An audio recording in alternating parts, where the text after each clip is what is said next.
On September 17, 2009, 24-year-old Mitrice Richardson disappeared without a trace in the woods near Malibu, California, and was never seen alive again. I'm Katherine Townsend, host of the podcast Hell and Gone. We're going to try to find out what really happened to Mitrice Richardson. School of Humans and iHeartRadio present Hell and Gone Season 3. Listen to Hell and Gone on the iHeartRadio app, Apple Podcasts, or wherever you get your podcasts. This is Fight Night, a new podcast from iHeartRadio. They thought he had robbed the deadliest men in this country. Guys who would not hesitate to blow your head off. This story from Atlanta, Georgia, has been reported for 50 years. But now, for the first time, you're going to hear what really happened from the people who lived it. Listen and follow Fight Night on the iHeartRadio app, Apple Podcasts, or wherever you listen to podcasts. For the week of Thursday, July 16th, after a 3-month COVID-19 grace period, millions of Americans paid their tax returns this week. President Trump paid Roger Stone back for his loyalty with a commutation of his full prison sentence, while states and regions that had previously resisted restrictions to protect from coronavirus are now paying dearly for their lack of action. I'm Clay Aiken for Politicon, and I wonder, what does Roger Stone have on Donald Trump? Is now really the time to worry about cancel culture? And why won't people wear a damn mask? Sally Kohn is a friend of the pod. She's a comedian, an author, a USA Today contributor, and one of the leading progressive voices in America today. Tara Setmayer is the host of the podcast Honestly Speaking with Tara. She's a CNN contributor and senior advisor to the Lincoln Project. Emily Jashinsky is a board member of the Young America's Foundation and the National Journalism Center, and she serves as culture editor for The Federalist. I'll ask them those questions as well as the questions submitted by you. And if we're lucky, one of them might even know, how the heck are we going to get along? Can I just start by asking a blanket statement? What the f*** is going on?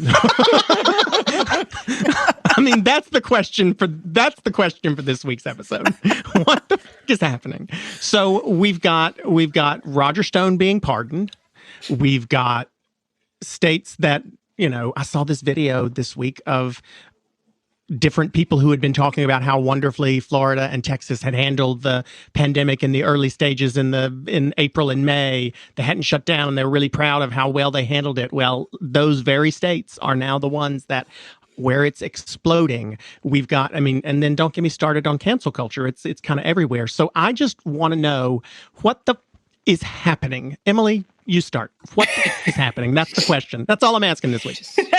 That is open-ended and difficult, but there's so much to talk about. What the F is happening? I think the way... Oh, you can say fuck here. It's okay. Oh, I can say fuck?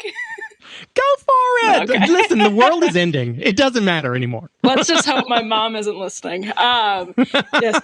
What the F is happening? It's really it's a difficult question to confront because so much of it has to do, obviously there are external forces at work right now. We can talk about the pandemic, but I think the pandemic has stoked and awakened some tensions that were about to boil over anyway. And now what we're seeing is the acceleration of a process that is heightening divisions in the country, that is heightening economic processes that also were simmering but are now happening at such a rapid clip that everything is being thrown into disruption. And meanwhile, people are experiencing something that they have never experienced in their life. For the most part, unless they were around for the Spanish flu pandemic, which most people were not. They're experiencing basically a lockdown. Some days I feel old enough to have been there. Maybe in your last life. Sally, is this rock bottom? Have we hit rock bottom to a point where there's nowhere but up? There's no rock bottom yet. I'd like to say that I was naive enough to think that we'd already hit rock bottom at several various points over the last 2.5 years. So at this point, I've come to think there isn't one.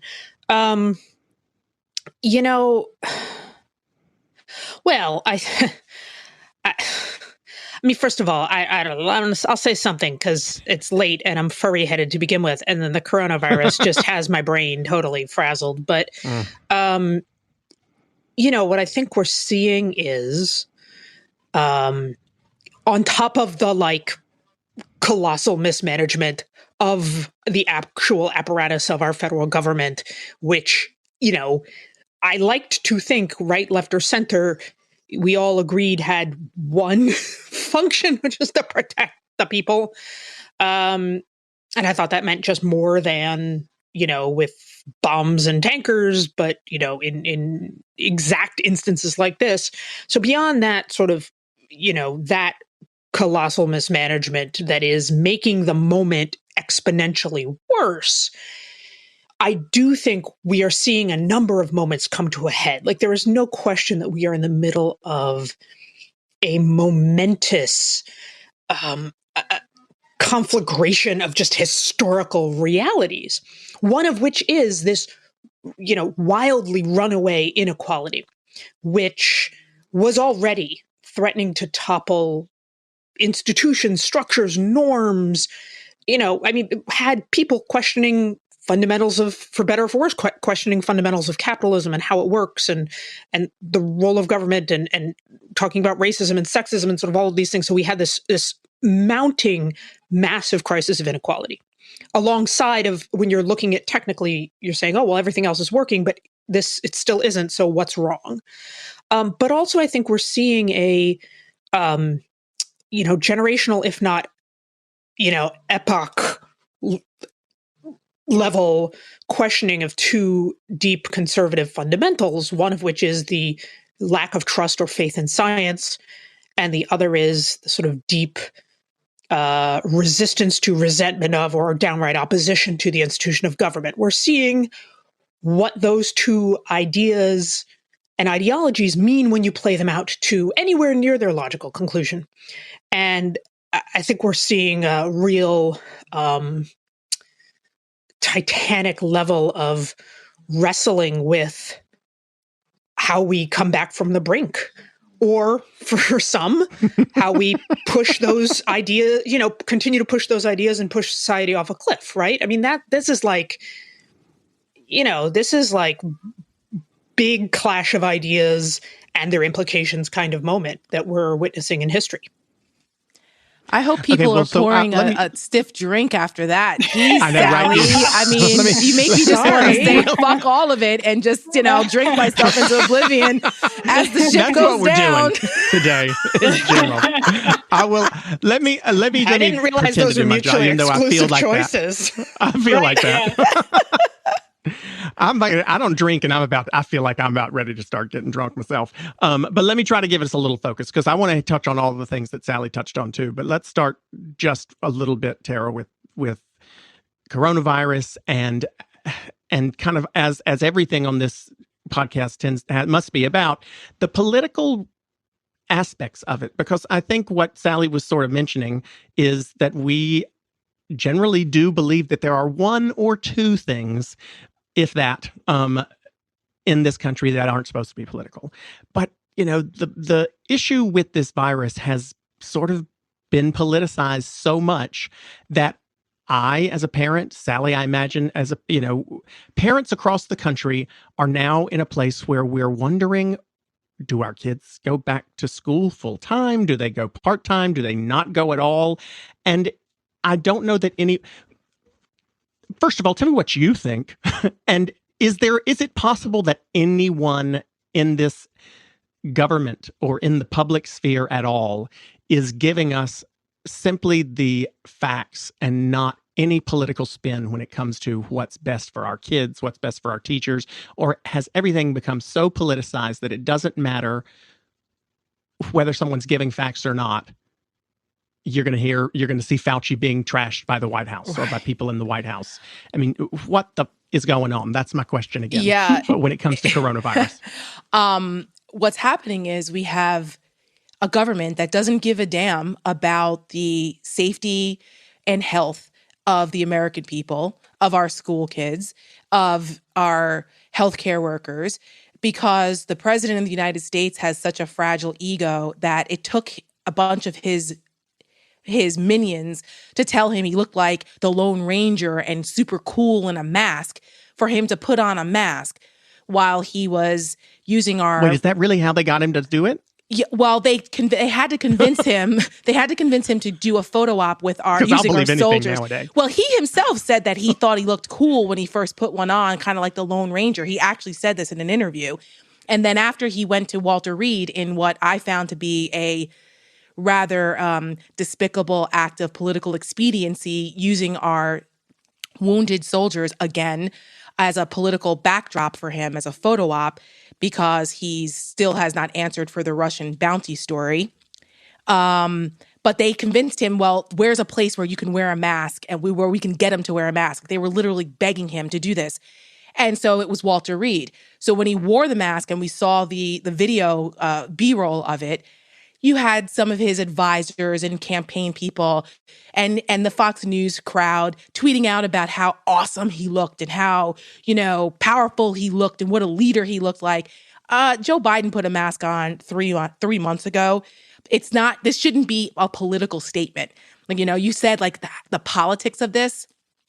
Wearing a mask has turned into some type of us versus them, if you wear a mask, that means you're some kind of weakling and you're not for Trump.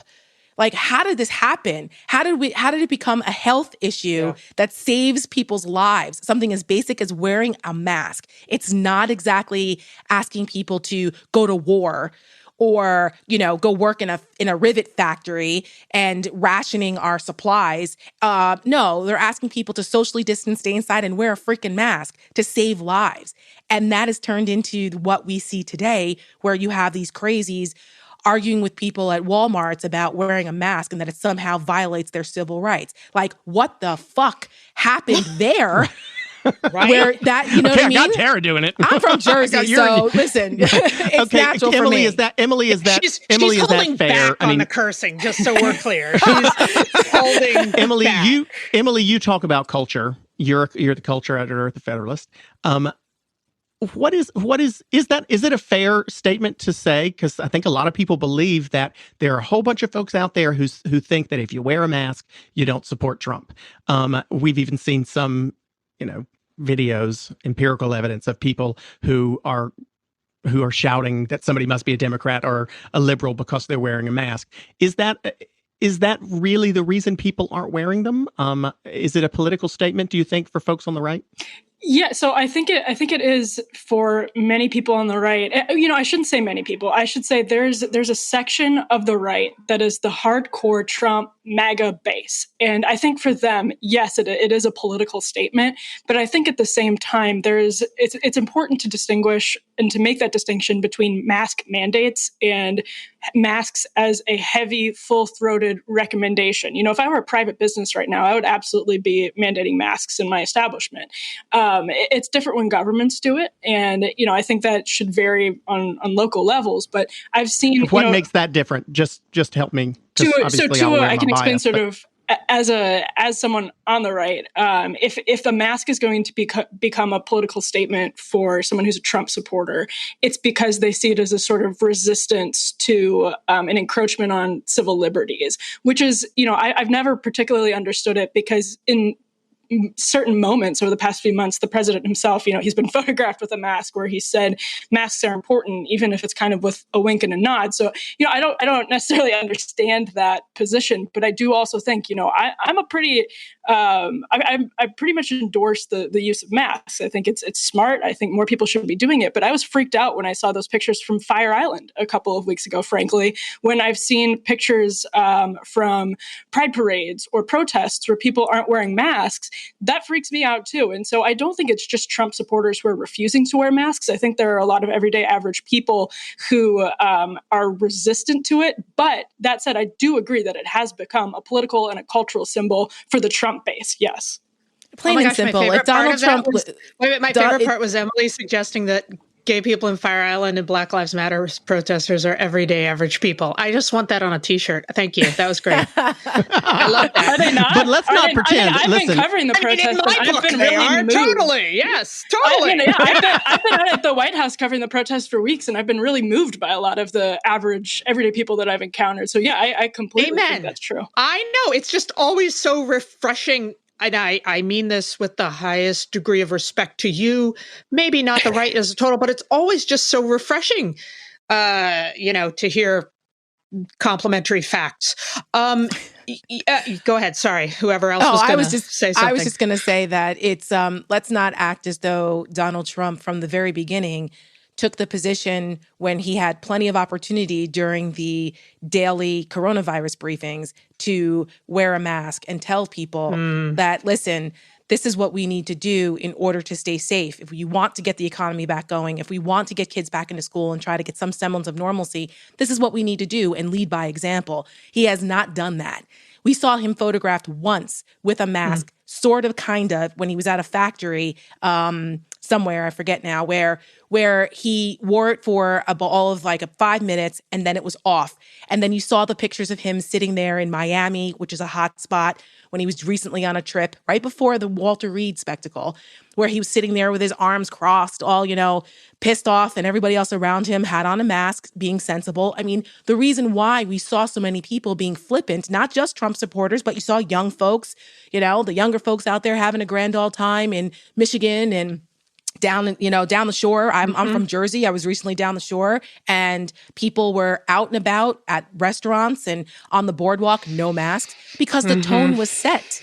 He did not lead by example from the beginning, and that cannot go without being acknowledged. Does that make sense? You think those young people or those folks on Fire Island were really letting the president set the tone for them? Let's be clear about something. I obviously don't let the president set the tone for me, but I think we're pretty clear on that. But we have clearly set a tone tonight. But that is, in early March, full disclosure, early March. This isn't not publicly known, but I went on a business trip to Los Angeles, got on a plane. It was just the time where people were starting to think, hey, is this going to be a thing?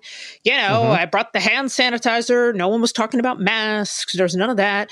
Now when I look back, would I have done it knowing now what I wish I'd known then? Of course not.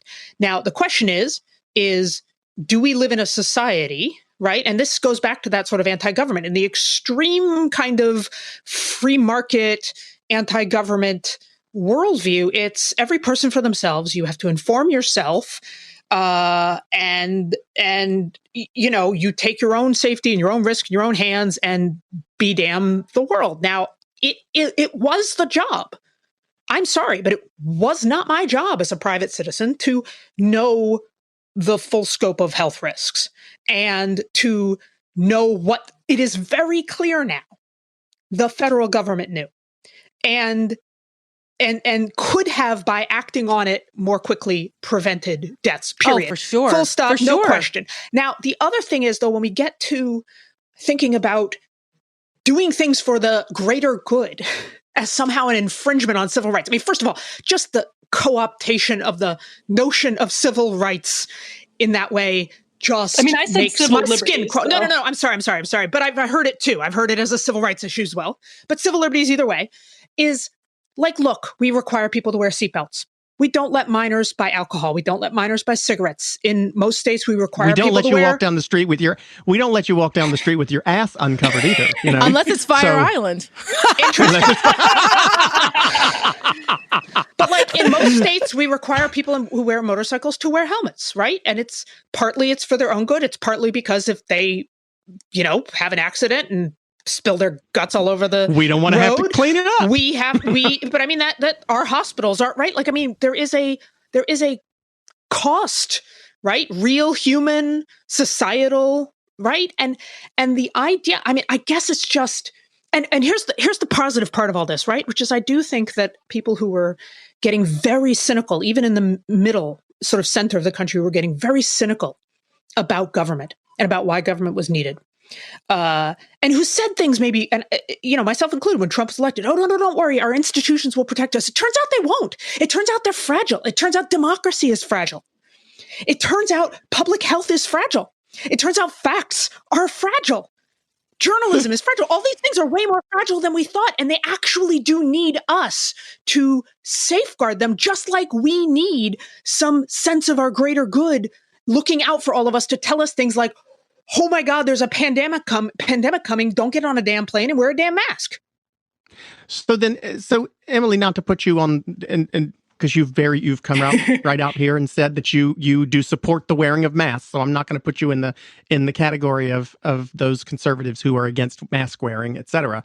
But to ask you to sort of speak for that side of the aisle and look at the poll numbers now, where the things that Sally just said are really starting to show up in polling numbers for the president. And my curiosity is, why hasn't he looked at the numbers and said, oh shit, maybe I need to consider doing something a little differently now? We see that not just the poll numbers, but the numbers of the cases, the numbers of the deaths, the numbers of the spread going up, the poll numbers going down. Why hasn't he said, oh, maybe we need to reassess this? Yeah, I mean, something really interesting about this presidency to me has always been the way that their strategy in campaigns and just in general politics is he makes a clear calculus that it's about keeping his base happy and not hemorrhaging any support from his base. So as long as his base remains robust and doesn't, people don't fall off from the base itself, he'll be able to push forward. And I've always found that to be an interesting aspect of this presidency, because I think Donald Trump himself is sort of a longtime centrist and would have been able to have a very, very different time in office had he taken a different tack. But at the same time, I think people in the Trump base, I think the center right in general, this has been like a perfect storm. So there was this cratering trust in institutions. And then we had that sort of combined with a really difficult a virus that was really difficult, even for scientists, and we're still grappling with how to actually understand it. It's kind of a difficult situation. And so we have this perfect storm. We have this really and it's basically just amounted to an explosion in distrust in institutions. And the way that this has played out differently all over the country, I think that's a really important aspect of this, is that the president believes, and I think accurately believes, there are people, in the interior of the country who feel that they lost business. They feel that they lost, their livelihoods. They lost all kinds of things for a pandemic that didn't exactly hit their neck of the woods as hard as it hit, say, New York City. Now that may change, but I think that is feels like it might be changing today. Now. It's changing right now, and so and perhaps that's why his poll numbers are going down, and keeping his base happy. I guess it remains to be seen if that's enough. I'm going to do the most awkward pivot here and say someone else, Tara. He's been trying to keep happy. Roger Stone this week. Want to change? That was real smooth. I did that real classy. Roger Stone this week had his sentence commuted. Let me return to the main question. What the is going on? so Tara. Wait, we didn't.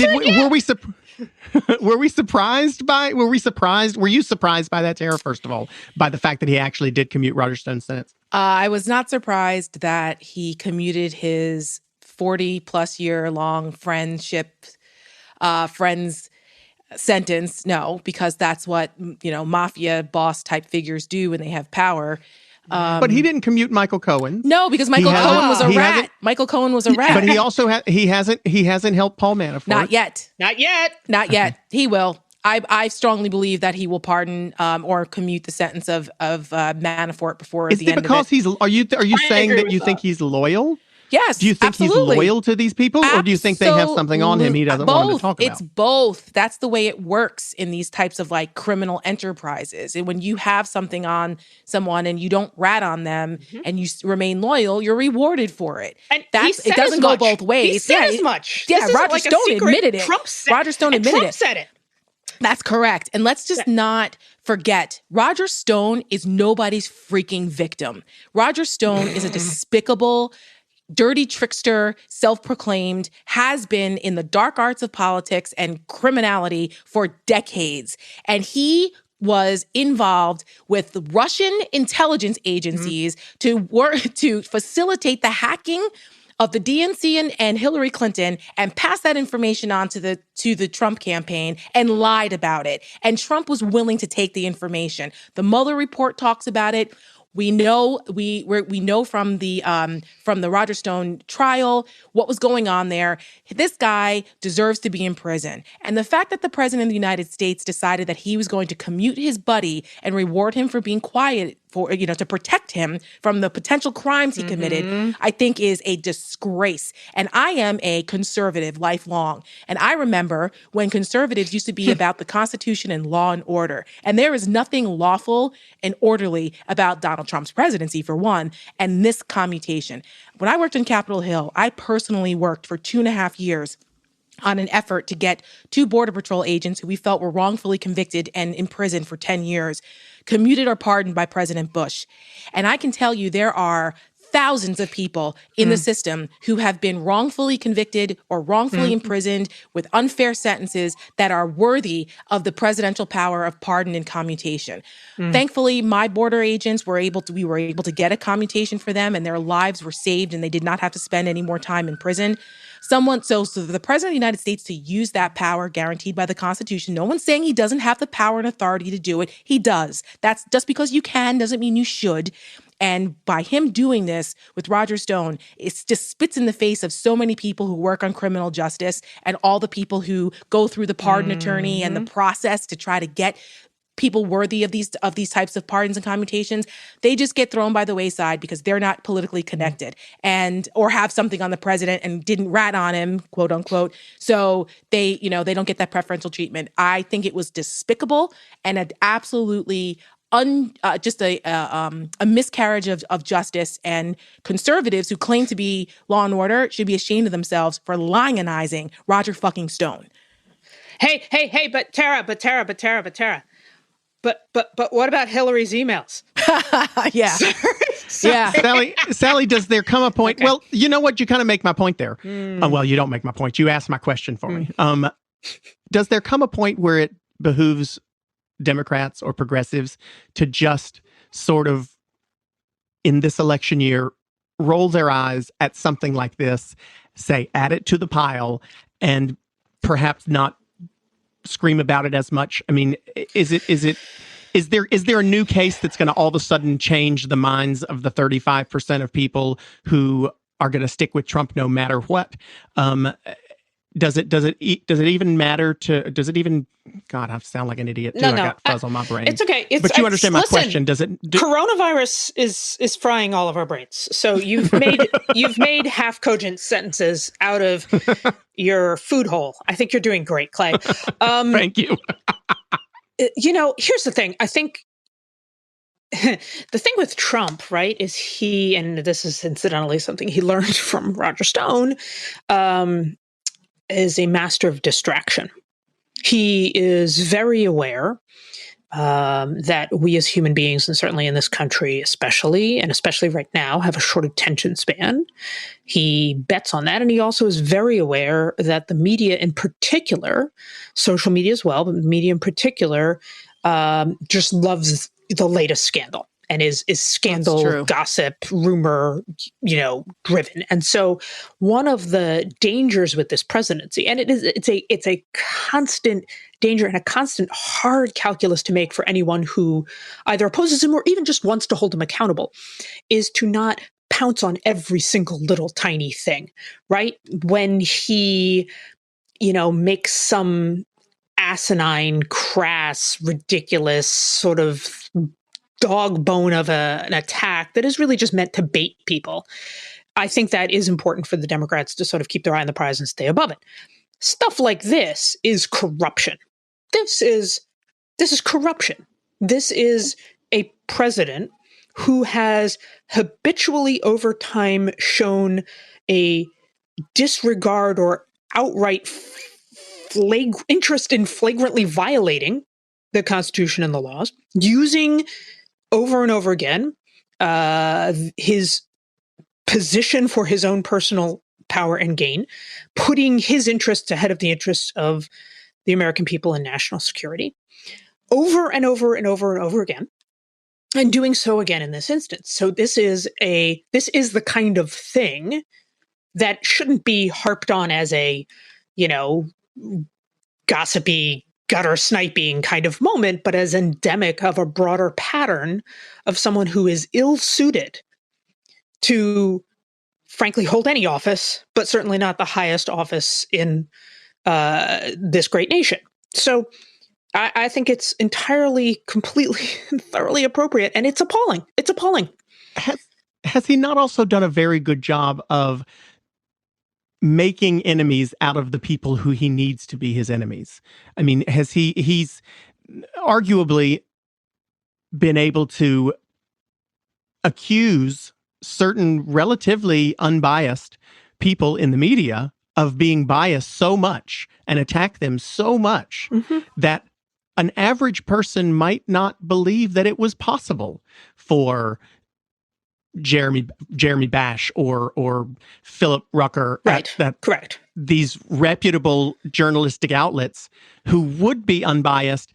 An average person might not be able to even believe that Phil Rucker could be unbiased. Well, and they're not going to believe the reporting on Roger Stone and what actually happened. And look, to your point about his base, and this goes to points others have made. Again, I have hoped against hope, because I believe that people are fundamentally good. I believe that Americans are fundamentally patriotic, that are fundamentally invested in the idea of the common good. And I still hold out hope for the salvation and redemption of people who continue to support this president, that they will someday feel differently. But I don't think that's happening anytime soon. And I think in part it's that his smearing and attacking of the media, which has all kinds of other ripple effects in the mainstream, but it in particular ends up insulating his base from fact. And so then the sort of hypothesis of like, well, what's the straw that's going to break their collective camel back?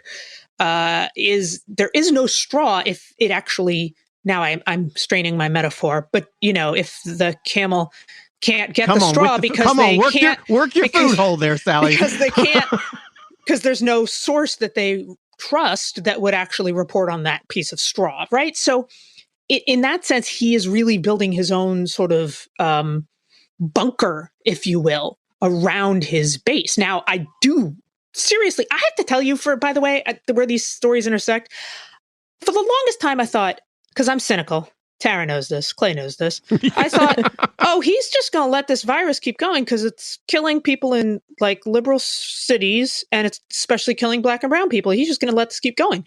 But now I'm like, man, this is going to start like, at a certain point, his base are going to get sick. They are probably already getting sick Arizona, right? But the Oklahoma rally, why did he cancel? Right? Why did he cancel the New Hampshire rally? His supporters are going to get sick because they're the ones not wearing the masks because he told them not to. So at a certain point, reality is going to pierce the bubble.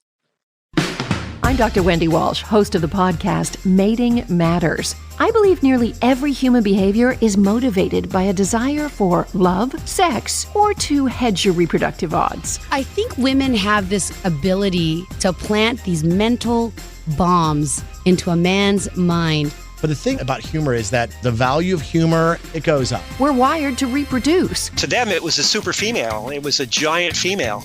And they were lured into trying to mate with it. The science of love is fascinating. It's a bizarre form of biohacking, really. If you have the 7R+ gene, you are more likely to be involved in an affair, yes. That's where some of the research gets really intriguing. There's so many ways to be a human. But I must say, sex between 3 people can get complicated. In a nutshell, the Kinsey scale looked at 2 things: sexual fantasies and actual sexual behavior. Listen to Mating Matters on the iHeartRadio app, Apple Podcasts, or wherever you listen to your podcasts. Hi, I'm Ariel Zimros, and I'm hosting a new podcast called Vice News Reports. With so much going on around the world, so many people telling you they have the definitive take on the news, we bring you to the news so you can hear it for yourself. From the newsroom that has earned more Emmy nominations than any other news team, this podcast goes where the story is, from conflict zones to the labyrinth of digital life.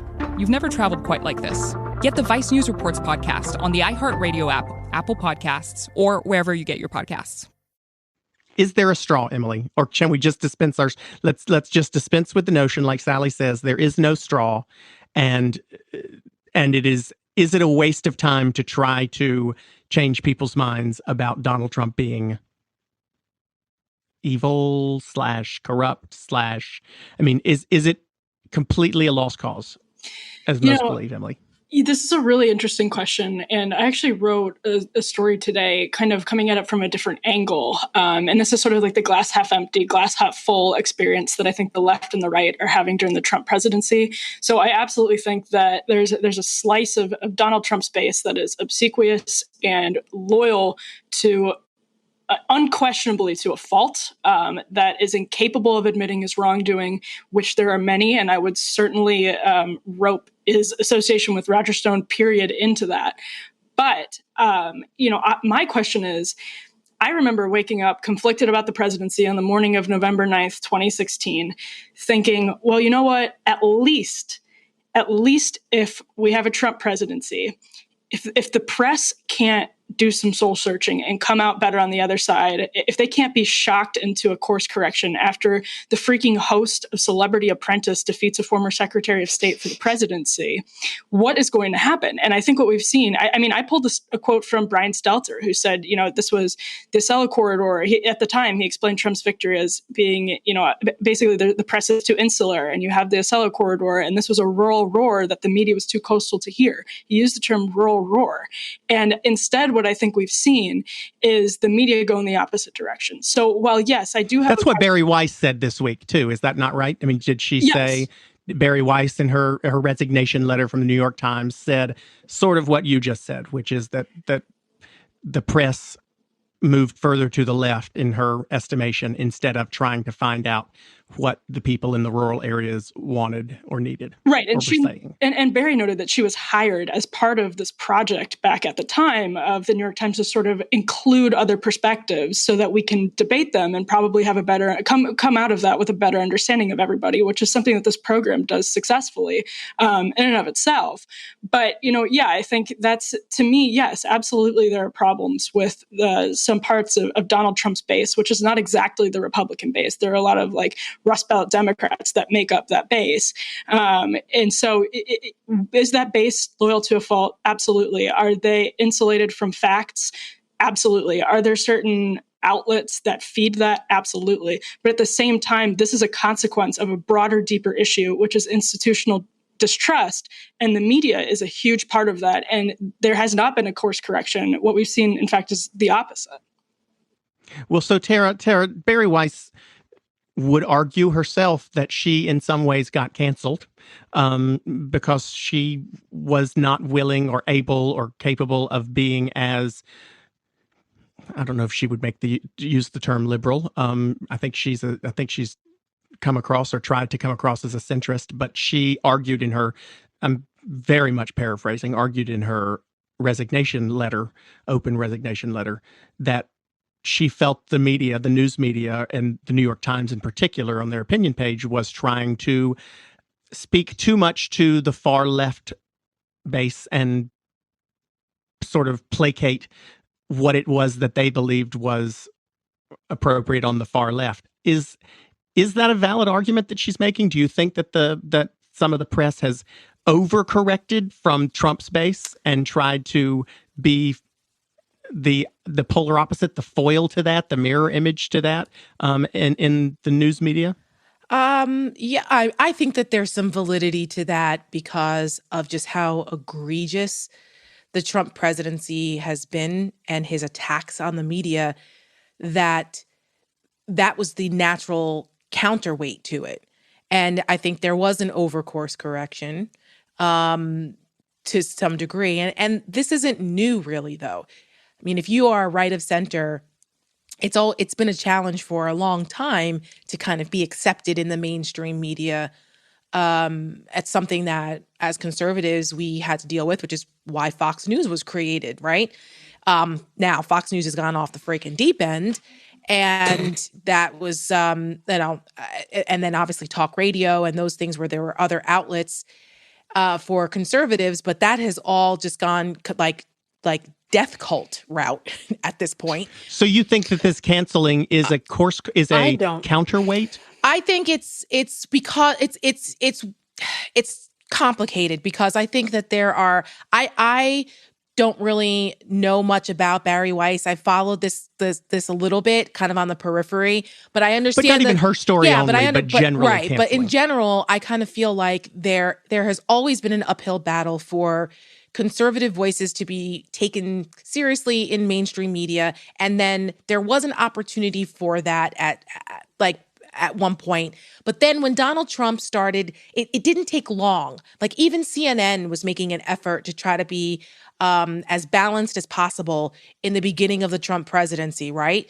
And then once Charlottesville happened, it kind of changed everything, where we saw that Trump was willing to, leading up to Charlottesville, like in the first 6-7 months of the Trump presidency, we saw that he was willing to say and do things that no one else was willing to say or do, that were so outside the norms, where, media wouldn't say that he was lying. They would go out of their way not to kind of call it what it was, because it was so against like the norms of things. But then once the Washington Post decided to start tracking the lies and falsehoods, and it became so overwhelming, a lot of activist journalism was born, because by making a judgment that the president of the United States is lying, I mean, it's factual that he's lying, but now you're considered an activist journalist if you point that out.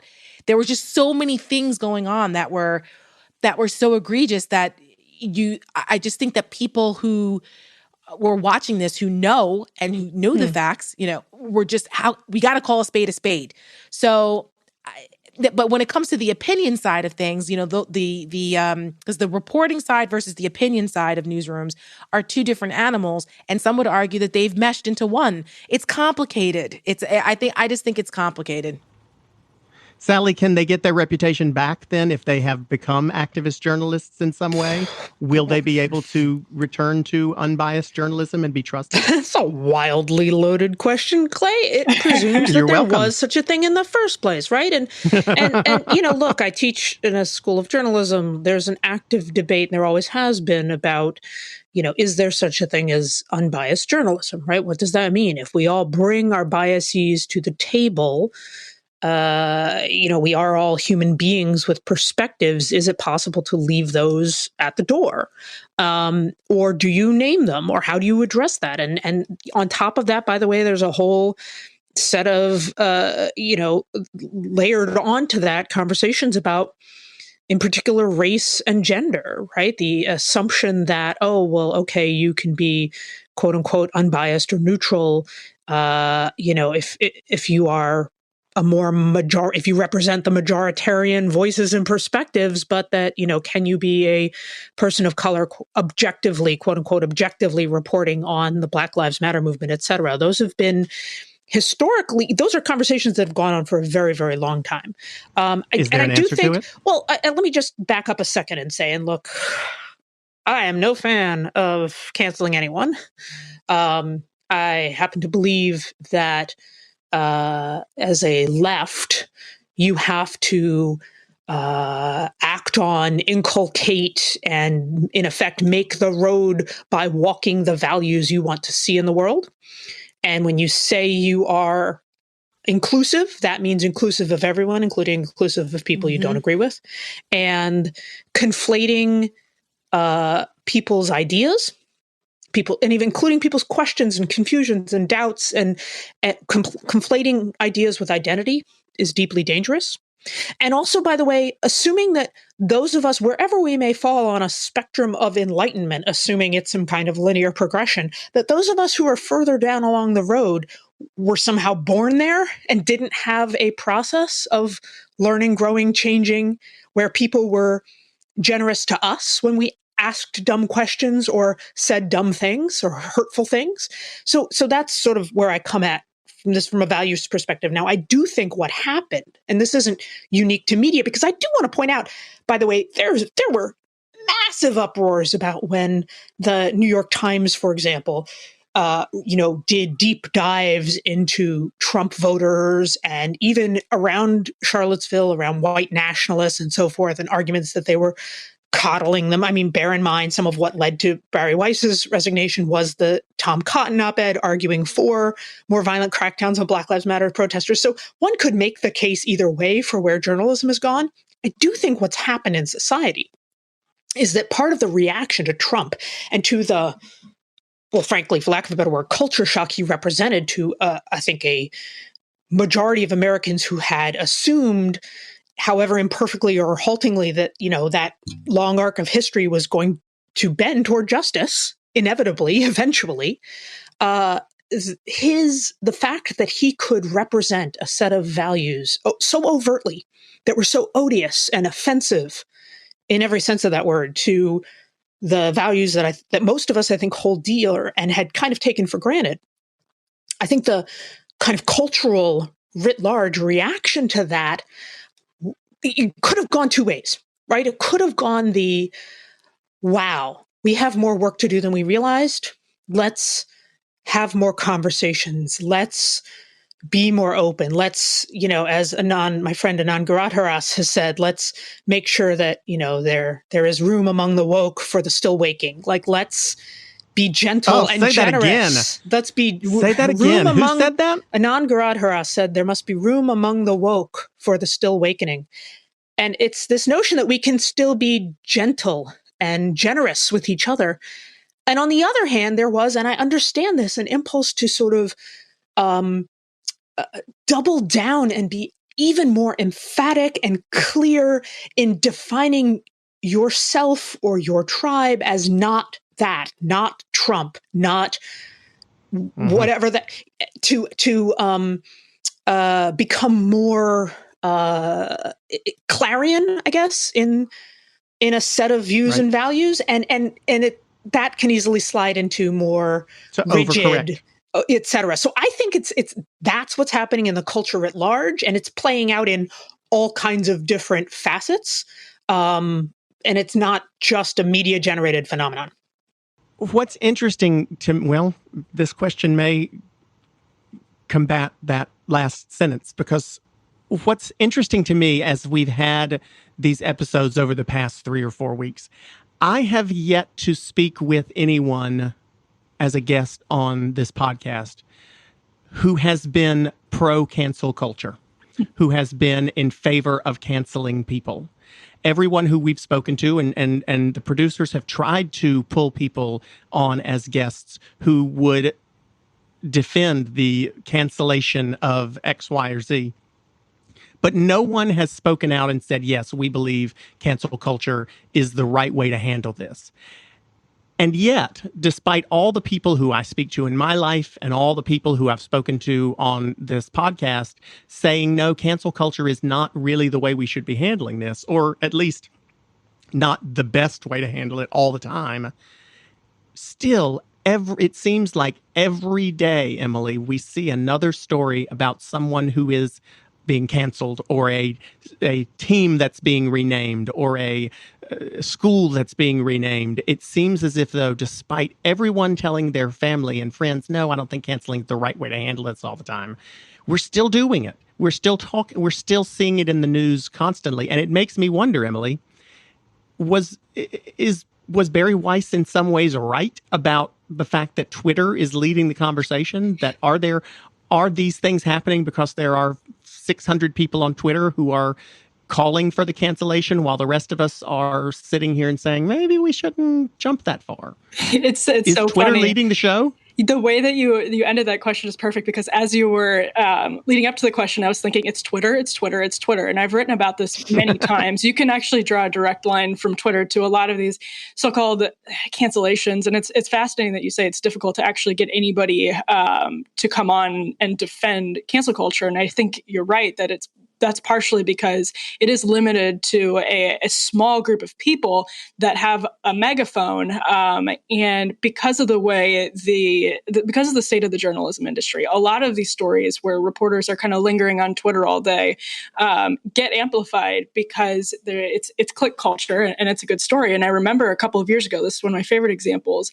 There's an article in a fairly major publication about millennials having woke complaints about Friends, millennials being too woke for the TV show Friends, and read the article. And I looked at what their evidence was for this, and it was literally a few tweets. And I went on Twitter and I used the search function. Hold on. I turned around and watched Friends in my later years, now at 40, and thought, damn, that show was a lot more homophobic than I realized it was. Everything might have been why in the 90s I was scared to death to come out, because it was being made. But you know what? I got called faggot on the regular, and I survived and never asked anybody to be canceled, and I still watch Friends today. But so is it a generational thing? Yes, and I think it's a generational thing, but I think it's also like I don't doubt that that's true at all. I think what's interesting though is the way that when the media amplifies these controversies or like picks up a few tweets, and I think the tweets were much more extreme than what you're describing. They were beyond the sort of complaints about homophobia that was, in the 90s. It was obviously just a different thing, but unfortunately, the way the media amplifies it, then you have people in boardrooms who believe they need to immediately be responsive to this. And so they jump on it because they see these, tweets or small social media campaigns from a smaller group of people get amplified by blogs, or maybe they're just seeing their own social media feeds flooded by these complaints, period. And that's where you see some of these so-called cancellations or decisions happening, is because people in boardrooms and PR departments get really nervous. And I don't think they fully understand the scale of what they're dealing with is smaller than what it seems. So who just breathes heavy? Oh, well, that was me, Clay. I'm a heavy breather, sadly. Yet another thing my 11-year-old complains about. Tell me what you're thinking about. Tell me what you're thinking. Here's the thing. Again, given my values and where my brain is at, in that, I believe every moment should be a learning opportunity, and that the only way I'm a social change activist. I want people to change. I want people to grow and deepen and progress along a set of, more shared values of mutual respect and dignity for others and for themselves. And I think you only get there by creating opportunities for dialogue and learning and engagement.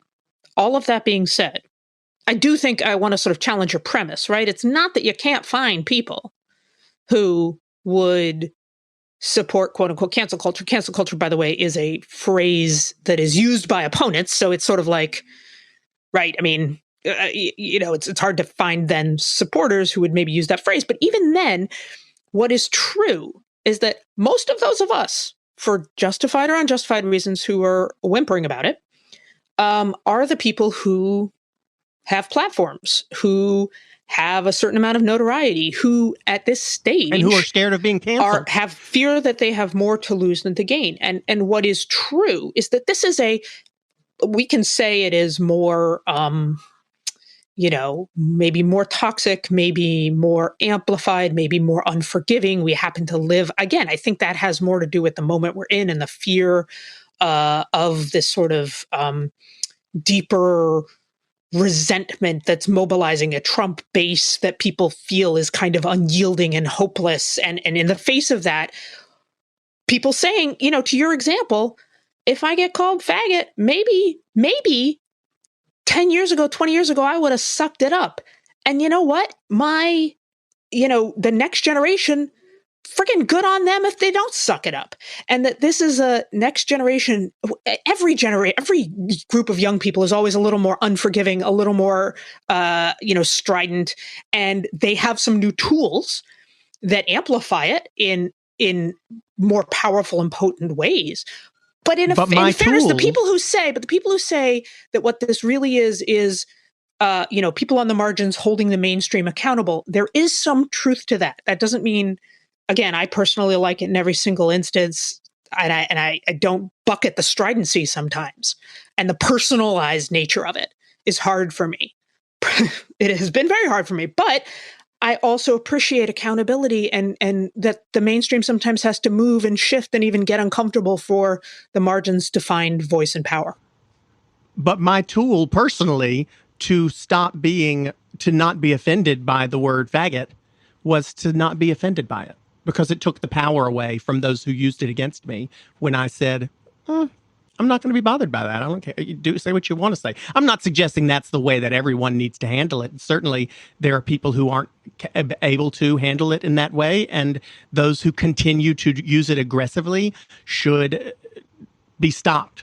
Absolutely. But I'll pivot by saying, Tara, when I did this little show called Celebrity Apprentice, which is my least proud moment in my life right now. I didn't mind it back then, but and while I was on it, one of my co-cast members, very good friend Arsenio Hall, while we were talking one day, I used a phrase that he jumped back at and said, whoa, you can't use that phrase. That phrase has a lot of racial connotation to it, and it's a very offensive phrase. Now, I grew up in the South. I had no idea that this phrase had racial connotations to it, but since I grew up here around plenty of racists, I thought, oh shit, maybe it probably does. He told me the story. He explained to me why it was racially insensitive, and I have never again used it. You used it about 10 minutes ago. Call a spade a spade. Oh. And now listen, I'm not, I couldn't help but think and kind of have a knee-jerk reaction when you said that. Oh crap, wait a second, I thought that was wrong. Maybe it's not. But I guess the question that I want to ask Tara is not to you. I'm not putting you on the spot. Yeah, I to be honest, I didn't even know that had a racial connotation. I'm from New Jersey. I've looked it up. I've looked it up. Maybe it does. Some people say it does. Some people say it doesn't. Yeah, but I thought as you were me. saying it, oh shit, if I had said that, would I have gotten a lot of backlash for it? Would I have gotten in a lot more trouble for saying that you know than what? Tara might? Here's the thing. I think context matters in a lot of this. Context matters. And people, get triggered by certain things a little too easily, I think.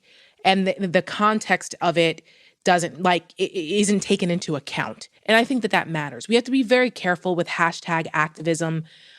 Because it's very convenient to, go on Twitter or Instagram and put these things in a hashtag, and then people get canceled because of it. And it's like, wait, well, hold on. Like I said, these things are a lot more nuanced oftentimes. Now, I mean, if it's flat out blatant stuff, you can't go around, calling people the N-word or stuff like that. Or something like, there's no context for that. But I just think that we need to, in order to, like in the situation the example you used, with Arsenio explaining to you, because you weren't aware. Right. He explained it to you. And he wasn't mad at all. Right. Because the context of it wasn't like you were running around with a Confederate flag and saying whatever. I don't know. There was, But he handled it in a very, you're right. You're absolutely right. He handled it in a way that I would hope that we as a society would handle it more. That's right. Which is, wait a second. Explain, listen, learn. Yeah. Because I don't think we listen to each other enough on certain things where we have differences. A lot of it is just not knowing. And then, obviously, again, we're not talking about the more nefarious, obvious examples of some things that are just totally unacceptable and offensive. But on some things like that, it just takes an explanation. Let me explain to you why. And then you're like, oh, shit. Okay, you know what? I'm not going to talk. I'm not going to say that again. And you appreciated that dialogue. And I'm sure you and Arsenio are still good friends to this day. He didn't cancel you. Yes. He didn't go run to a producer and tell you to kick you off the show. But that's where I will say, and this is where I can, honest to God, I can tie myself up in knots. Because there is a slippery slope kind of conversation. So and I gave a TED talk on the context matters part of like, it doesn't matter. If you call me a hot dyke, I'm not offended, right? If you call me a fucking dyke, I probably am, right? Context matters. but like, okay, so let's say there's a professor who, used the phrase in a derogatory way, fucking dyke. Probably, I'm a pretty, engagement prone person, but to me, that's maybe a more cut and dry case of like, hey, wait a second. You're not creating, you're in a position of power. I don't believe that speech is the same thing as, a threat to safety and that, that speech makes people unsafe and so forth. But I also think you're in a position of power and you are supposed to create a welcoming, inclusive environment. And I could see where that'd be problematic. Let's take, for example, a professor using the N-word, right? And again, context matters, even for the word dyke and so forth. But let's say that we said that's problematic. Okay. What if it's a professor who is then arguing that, against passing? The Supreme Court actually said you can't discriminate on the basis of sexual orientation and gender identity in terms of hiring. But let's say it was a professor who was arguing that you could, and here's why, that the government should discriminate, and here's why. Well, that's interesting because it is in effect making putting forth an idea that is premised on the subjugation of queer people. And so in effect, you're not calling someone a fucking dyke, but it's the like idea incarnation of that. But is that something that should be banned? I don't think so, but it's a very interesting, I can see where not if it's an academic exercise, but not if it's an academic exercise. Not if it's an academic exercise. What if that is their actual belief, right? In other words, my point is, what if you have a professor who is their actual belief and their scholarship is that it's wrong to be gay? But then it's up to the institution. If they don't have the position of power. Yeah, but it's up. If they don't have the position of power to actually do anything about it, and they are simply expressing what many other people might consider to be ignorant, but they are only expressing an opinion, then perhaps somebody might say, well, let them express their opinion. It's not like they can change the law. It doesn't matter. I'm actually not coming down on it one side or the other. I'm just saying I see where it's complicated, right? To go from, yeah. No, I was going to say that's actually like the slippery slope phrase is the perfect one. And this example, I think, actually is really instructive. I think it's one of the best examples we could use here because you said like it kind of shows to me how we've been able to, from my perspective as a conservative, there's been some expanded definitions of particular words. Even the word like hate, the word like violence, they're expanded to encompass a lot of people. And, for instance, the book White Fragility teaches that essentially everybody is racist. It's a matter of correcting it and teaching it. And that's a bestseller right now. And so I'm not saying that's wrong necessarily, but I'm saying when we, some of these definitions have been massively expanded. And so if this professor is a Christian who isn't teaching that, let's say same-sex marriage. Let's say he's not teaching that same-sex marriage is immoral, but believes same-sex marriage as a Christian is immoral. That's where this conversation starts to get really interesting because now we have to say, like, the way some of these definitions have been expanded by the left, does he pose a threat to the safety of students on campus by believing that? Absolutely. As somebody who has worked with college students and on campuses, the answer to that would be yes. Some students would say, by virtue of him believing that, the answer is yes. And so this is where we get into the conversation about what actually constitutes bigotry, and we can't even agree on that anymore. And but if he's being penalized for his belief, if he's being penalized simply for his belief, is that no different than what this entire country was founded on in the first place, which was people should have the freedom to believe what they want to believe, as long as it's not infringing on other people's rights, right? Well, you may not like what they believe. Their belief may infringe upon your right. How so? If they're not exercising they may believe it. Your rights should be infringed, but they're not actually taking them away. They may believe that I shouldn't be allowed to get married as a gay man, but they're not doing it. Right, they're but not stopping it. That's the right. You have a right in this country to be a bigot. You just don't have a right to be. Right. You don't have a right to exercise it on other people and deny them their rights. So that I think is the difference. Right, but that's and the that's line. Where's the slippery line slope. between them? Right. And here's the thing we to can't me even is agree on also what a bigot is. Right, but also the assumption is, right? I mean, part of this to me, it actually goes to redemption and the idea that people can evolve and grow and change in their thinking. And that's to me, that's the scariest part of any of these conversations, wherever we draw the line. And it is, I think, hard to sometimes draw it, is this underlying assumption that, oh, well, if people, readers, students, if they are exposed to a set of ideas, that that's it, game over, right? As opposed to that our beliefs, our values are enduring and deep and resilient enough that in fact they can be exposed to challenging ideas, and in fact that's often how you challenge them, right? I mean, there's this interesting work that an organization called the Western State Center has done on challenging white supremacy in high schools, because now, like, we're talking far right ideology stuff is just way more available to kids, dicking around on the internet, right? And kids who want to be provocative anyway and are trying on all kinds of, crazy ideas and maybe moving toward them, moving away from them, we don't know.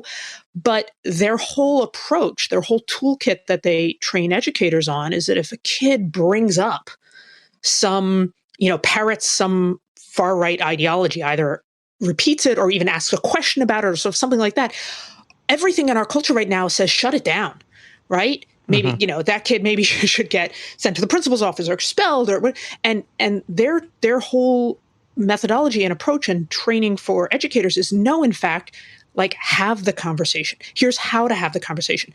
Like, we can't challenge dangerous ideas if we don't talk about them. We can't challenge dangerous ideas if we just push them away. And it suggests that our core values are more, and our central, frankly, progressive, civil libertarian, inclusive, democratic values are more fragile than they actually are. Again, though, I think that we think that they are right now because they feel so fragile because we ended up with President Trump. So I understand the moment we're in. For example, to that end, I think that brings it right back to what Tara was sort of saying earlier, which was, that this is perhaps a bit of an overcorrection because we didn't realize that this shit was so bad until Trump became president. Yep. So I know I didn't. If it's now come to the surface, if the shit has risen to the top of the lake and we can see it, if we choose to simply overcorrect and cancel it and try to push it away again and ignore or silence those people who disagree, do we not simply do exactly what we did back in the 60s by silencing people who had these? I probably shouldn't have gone there because I don't have my facts in front of me. But do we not essentially just silence these for another 20 or 30 years until they bubble up again if we just cancel folks and overcorrect because we've seen the problem? Is it not better simply to address it without canceling it this time? Absolutely. You don't want to become what you despise. And by canceling the other side because you disagree or you find it offensive is a very illiberal concept. So I think that, again, back to what I said, context matters. To Sally's point, you shouldn't just be, if a kid is in a school and they're bringing up like white power ideology, you don't necessarily suspend them from school and say, get the hell out of here, unless they're threatening violence or something and they're a danger. But you have the conversation, find out what's going on here. If not in an academic environment, then where? And then you have to I think a lot of it is common sense, and you need to look at each situation and approach it that way, as opposed to just broad brushing and that's it. We're gonna silence everyone and that's the end of it. I just really, really think context matters and listening. We got to wrap it up here with our quick fire round where we do take questions from our listeners. You can send them in to us at Politicon on Twitter and Instagram at Politicon, or you can email them to podcasts@politicon.com. We have a few for each of you, but I'll give you yours first, Sally. Ian from Austin. From marijuana to Medicare for all, is Biden letting down progressives? That presumes the progressives had any expectations of Biden. I look at Biden as, like he's anything he does at this point, right? So you didn't have any expectations? I didn't. I mean, I'm sorry, but like the guy is a classic corporate big bank centrist. So anything he does that tips a hat toward the sort of populist, inclusive, progressive moment that I think our country is in, and certainly that the base of Democrats is, but also a lot of people, I think, sort of middle of America folks who kind of have lost interest in both parties because they just don't think the parties fight for them. I've for a long time thought that we're in a realignment where we're moving away from left, right, and instead toward a kind of populist versus elite. And it explains, for instance, the phenomenon where somewhere from 10 to 15% of Bernie Sanders voters went on to vote for Trump, right? They're just kind of people who are disillusioned with the idea of both parties only working for the corporate elites. And so anytime Biden does anything, and he actually has done a number of things. Yeah, I wish he'd done more on Medicare for all and marijuana and a bunch of other things, but he's done a number of things that show he is being moved. And again, it goes back to our conversation. I believe people can change, right? I believe people can move. I don't think politicians lead countries, right? Politicians have to reflect the times that they're in. And so they should be responsive to the mood and the momentum of the nation. And I'm encouraged to see him doing that. Okay, and our last one for you, Sally. Jess from St. Louis asks, is it okay to break up with someone over politics?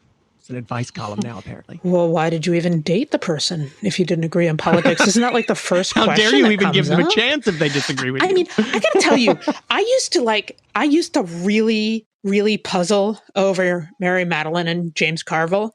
But, now if you really, really want to get me, you go, George Conway, Kellyanne. Like, I was about to say Mary Madeline and James Carville are nothing compared to those two. Possible? Like, how do you?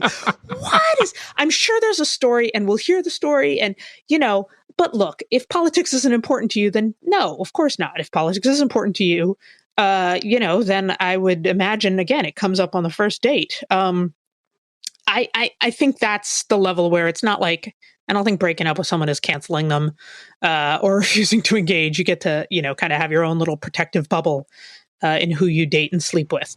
And it's okay to just date and sleep with people who, reinforce your worldview while they're reinforcing other parts of you. Anywho, hey, Sally Kohn. I'm going to hit you with two real quick, Tara.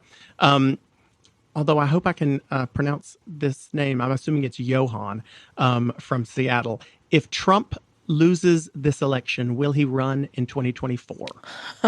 No. There you go. He doesn't. He didn't want. No, that's what we call quickfire, girl. No, he won't run in 2024. But they're obviously grooming Don Jr. or Ivanka or the rest of the clan there for a future in politics. If she does want to find something new, doesn't she? Oh my gosh, I'm not even going to go there with her. We'll leave that for another time. But I would say that just hoping that Trump loses. Obviously, I am dedicated fully to making sure that happens on November 3rd, and then trying to rebuild whatever is left of the Republican Party after this disaster. But that leads me to my next question for you. But Ben be on the lookout for the rest of them. Ben from Charleston asks, if Trump isn't a real Republican, who's fit to lead the party? Well, Trump is not a real Republican. He's not a conservative. He is he's Trump. It's Trumpism. Unfortunately, there have been so many members of the Republican Party who've made the decision to sell their souls and their beliefs and their principles down the river in order to be in the cool kids club with the person in power at the time, because they felt that that's what they needed to do. Obviously, politicians are single seekers of re-election, and they're going to do what they think they need to do to stay in office first. That's the cynical view. But it's gotten to Is there anyone that you see? There are a couple people, I think, who have not completely sold themselves to the point where it's so hypocritical for them to even try and come back. That would be the John Kasichs of the world, obviously Mitt Romney. I even think Paul Ryan. Do they have a chance to win a primary in 2024? I think that depends on a lot of how the country responds to Trump after he loses. There's going to be a major reckoning. There's going to be a lot of soul searching within the Republican Party because Trumpism is not going away. So do Ben Sasse and Nikki Haley have enough? I think Nikki Haley has debased herself to the point that she has no shot whatsoever with mainstream Republicans. Maybe with the Trump base, she's made her decision that that's the train she wants to get on. But Ben Sasse, again, not a profile in courage. I'm disappointed by him. He, at times there were glimmers of hope, but then when he was in a primary, he went silent and decided to, kiss the ring. And now that he's not in a primary anymore, he's been a little more outspoken. I just don't have any respect for people like that. Either you believe in what you believe or you don't. So I think there's a couple people. Paul Ryan, I think, even has an opportunity to possibly rehab the party. He got out in enough time with his integrity still intact. So there's some glimmers of hope out there, the Larry Hogans of the world, etc. So we'll see, though. It's definitely going to be a challenge. Okay, Emily, I'm going to scrap the ones that we had sent in for you because we got a very interesting one that was emailed in just as the podcast, as we've been recording. Jane from Portland, Oregon is breaking some news for us here. Brad Parscale has been fired as Donald Trump's campaign manager, or demoted at least. So I'm sorry, Emily, I can't help it. My fault. Oh, we saw that coming. So Emily Jane from Portland, Oregon wants to know, will Bill Stepien be a better campaign manager than Parscale? It's tough to say. I think there's so much discontent in Trump circles about what Parscale was doing towards the end of his tenure there. And the Trump circles tend to be, and this is the way he's always run his businesses, I mean, they tend to be really cutthroat and competitive, and there's a lot of infighting, even when the president says there's not. So it's really hard to say because it's hard to know what the truth is behind stories about various people's competencies. So I don't know. I do think that it was probably a good moment for the campaign to shift and change and go in another direction, even for sort of like internal cohesion and to have somebody that everybody's okay with working for. So you think they'll go in a different direction? I don't think they're going to totally pivot 180. No, I think just having fresh leadership is probably this is why we see a lot of turnover. Honey, if they turned 1 degree at all, much less 180, 1 degree, I would be amazed. I think that's the thing, right? They won't. It's about, digging deeper into the trench. And I think they think that's the smart strategy here. But there's a lot of turnover in this administration because the president just keeps his people in stiff competition with each other, which leads to a lot of infighting. And I think that's why they need these leadership changes fairly frequently, just to keep, people with someone they can actually exert authority over others. Okay, Tara, I know you're helping out the Lincoln Project for this election. Indeed. And are very actively involved in some of the most incredible ads I've seen of the ones you guys are putting out, and that's on either party. Thank you. So those are pretty impressive. We put an ad out on Brad Parscale, by the way.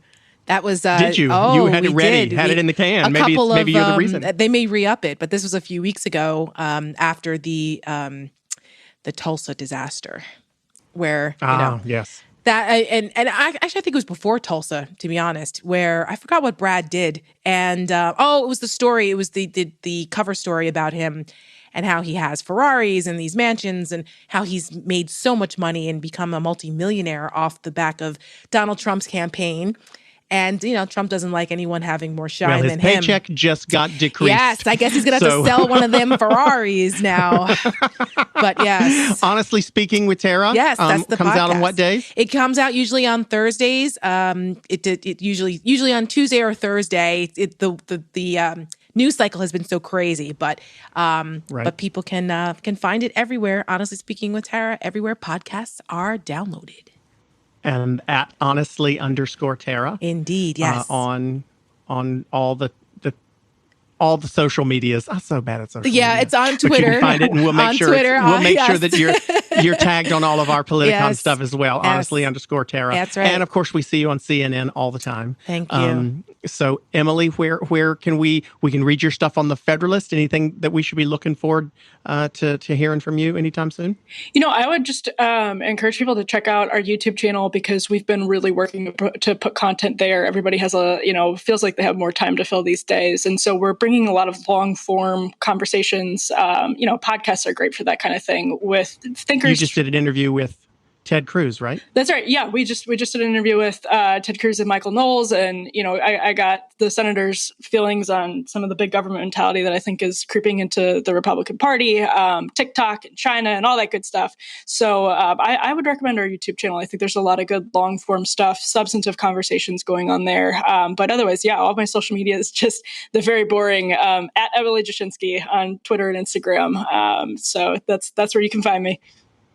Well, we will look. And Emily Jashinsky and Tara Setmayer and Sally Kohn, who's already gone to bed on us. Thank you. This was really an incredible discussion, and I appreciate it so much. I appreciate y'all who have sent in questions as well, and those who are listening. Please don't forget to like, rate, review, subscribe, all the exciting verbs that I'm asking you to do for this podcast. We'll be back next week. Again, thank you again to Emily Jashinsky and to Tara Setmayer and Sally Kohn. And we will be back next week to try to figure out how the heck are we going to get along. On September 17th, 2009, 24-year-old Mitrice Richardson disappeared without a trace in the woods near Malibu, California, and was never seen alive again. I'm Katherine Townsend, host of the podcast Hell and Gone. We're going to try to find out what really happened to Mitrice Richardson. School of Humans and iHeartRadio present Hell and Gone Season 3. Listen to Hell and Gone on the iHeartRadio app, Apple Podcasts, or wherever you get your podcasts. 13 Days of Halloween. A remote hotel, the most unusual guests, a tour guide that can't be trusted.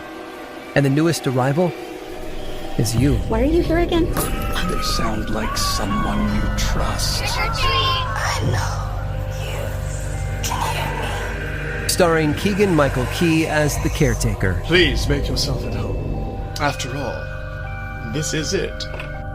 One story each night, starting October 19th and ending on Halloween. From iHeartRadio and Blumhouse Television, listen to Aaron Mahnke's 13 Days of Halloween on the iHeartRadio app, Apple Podcasts, or wherever you get your podcasts.